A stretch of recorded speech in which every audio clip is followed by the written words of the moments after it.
யார் இந்த KPY Bala? Bala exposed.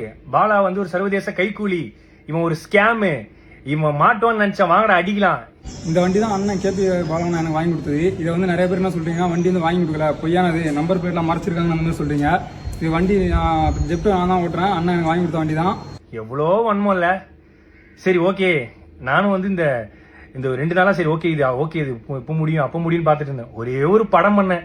அந்த படத்துக்கு அப்புறம் இவ்வளோ வந்து ஏதாவது ஒன்று பண்ணுவாங்கன்னு எனக்கு சத்தியமா தெரியாது. ஒரு சின்ன கான்ட்ரவர்சி ஒன்று போயிட்டு இருக்கு இந்த ஆம்புலன்ஸ் ரிலேட்டடா. ஆம்புலன்ஸ் பார்த்தீங்கன்னா கொடுக்குறப்ப இல்லை டிடி அப்படின்னு சொல்லி மென்ஷன் ஆயிருக்கும். அது வந்து நாங்கள் கொடுத்த அடுத்த நாளே எங்களுக்கு தெரிய வந்துருச்சு அது வந்து டி மட்டும்தான். அன்னைக்கு பண்ண பெயிண்டிங் ரீஒர்க்னால வந்து டின்னு எக்ஸஸாக ஒன்று ஆட் ஆயிட்டுன்னு சொல்லிட்டு எஃப்சி முடிஞ்சதுனால இது நம்ம கேரேஜில் போட்டோம். அதுக்கு ரீப்ளேஸ்மெண்ட்டாக ஆம்புலன்ஸ் நம்ம கொடுத்து அது பயன்பாட்டில் இருந்துட்டு தான் இருக்கு மக்களுக்கு. அதில் எந்த விதமான பிரச்சனையும் எதுவுமே கிடையாது. ஸோ இந்த ஆம்புலன்ஸ்னால எவ்வளோ குழந்தைங்க பிறந்தாங்க, எவ்வளோ பேர் உபயோகம் அடைஞ்சாங்க, எவ்வளோ உதவி பண்ணுச்சுங்கிறத பற்றி யாருமே பேசவே இல்லை. இந்த ஆம்புலன்ஸ் வந்து ஒரு நம்பர் பிளேட், ஒரு டி பிரச்சனை, சின்ன டி. அந்த டி பிரச்சனையை வச்சுக்கிட்டு எவ்வளோ பண்றாங்க. இந்த ஆம்புலன்ஸ் மூலியமாவும் இந்த எத்தனை ஊருக்கு தண்ணி இல்லாத ஊருக்கு தண்ணி கிடைச்சி அந்த ஊர் மக்கள் வாழ்ந்துட்டு இருக்காங்க. எவ்வளோ ஆட்டோ டிரைவர்ஸ் இருக்காங்க. அது மட்டும் இல்லாமல் இந்த ஆம்புலன்ஸ் எவ்வளோ பேர் பொழைச்சிருக்காங்க இந்த ஆம்புலன்ஸ் சர்வீஸ்ல. அது இல்லாம எவ்வளவு பசங்க வந்து படிக்கிறாங்க. இதெல்லாம் சொல்லக்கூடாது. அதெல்லாம் யாரும் நம்ம வந்து நல்ல பண்ற விஷயங்களை, பாசிட்டிவான விஷயங்கள் எதுவுமே போடுறது இல்லை.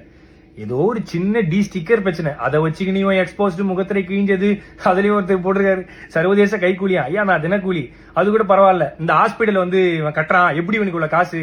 ஏங்க நான் ஈவென்ட் போறேன், நான் வந்து ஆங்கரிங் பண்றேன், நான் படம் நடிக்கிறேன், ஆட் ஷூட் பண்றேன், அதை தாண்டி நான் ஃபாரின் ஈவெண்ட்ஸ் போறேன். இதுலயும் வந்து இவருக்கு ஃபாரின்ல இருந்து யாரோ காசு தராங்க. யாருங்க காசு தருவா அந்த காலத்துல? என்கிட்ட ட்ரஸ்ட் கிடையாது, என்கிட்ட எந்த விதமான கிரவுண்ட் ஃபண்டிங் ஆக்டிவிட்டிஸ் பண்ற எதுவுமே கிடையாது. நான் சொந்தமா சம்பாதிக்கிறத மட்டும் தான், நான் டே நைட்டா ஓடி சம்பாதிக்கிறதா பண்றேன். அதுலயும் எப்படி ஹாஸ்பிட்டல் கட்டினா அவ்வளவு காசு வேணுமே, இவ்வளவு காசு வேணுமே? ஏங்க நான் வீடு கட்ட வேண்டிய அந்த கால் கிரவுண்ட் இடத்துல பின்னாடி அமுதவானன் ஒரு கால் கிரவுண்ட் வாங்கி அரை கிரவுண்ட்ல வீடு கட்டுற இடத்துல நான் வந்து ஒரு சின்னதா ஒரு கிளினிக் கட்டுறேன். அதுக்கு வந்து சொல்றாங்க எப்படி வந்து இவருக்கு இவ்வளவு காசு கிடைக்குது? ஏங்க இதே நான் வந்து ஒரு 1.5 கோடி ரூபாய்க்கு லக்ஸரி காரும் ஒரு அடுக்குமாடி வீடும் கட்டியிருந்தா உனக்கு எந்த பிரச்சனையும் வந்திருக்காரு நிறைய பேர் சொன்னாங்க. பட் அந்த அடுக்குமாடி வீடுக்கு பதிலா அந்த ஹாஸ்பிட்டலும் இந்த லக்ஸரி காருக்கு பதிலாக ஆம்புலன்ஸ் வாங்கணும்னு நினைச்ச ஒரு விஷயத்தினால இவ்வளோ பிரச்சனை வருது. இப்போ கூட நான் வந்து எதுக்கு இந்த வீடியோ போறேன்னா, சரி ஓகே நேற்று இது முடிஞ்சிடும் நினைச்சேன். பட் இல்ல, இது வந்து முடிகிற மாதிரியே இல்ல. ஸோ அதனால தான் வந்து ஏன்னா நம்மளுடைய பேரை வந்து மக்கள் கிட்ட கலங்கடிக்கணுங்கிற ஒரு விஷயத்துக்காக இவ்வளவு விஷயங்கள் நடந்துட்டு இருக்கு. பரவாயில்ல.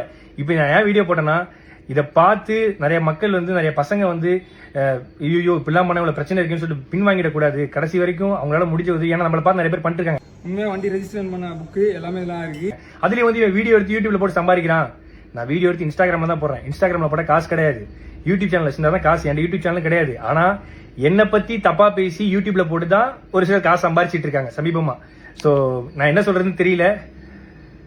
பாத்துக்கலாம். எவ்வளவு வன்மத்தை தாண்டி வாழ வேண்டியதா இருக்குன்னு இப்பதான் தெரியுது.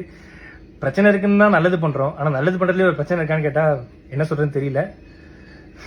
நன்றி. இந்த 2 நாளா நான் படுற கஷ்டத்துக்கு எல்லாத்துக்கும் நன்றி. ஆனா நீங்க பண்றதெல்லாம் பார்த்து நான் ஓட மாட்டேன். எனக்குன்னு மக்கள் இருக்காங்க, அவங்களுக்காக நான் கடைசி வரையும் ஓடுவேன். தேங்க்யூ.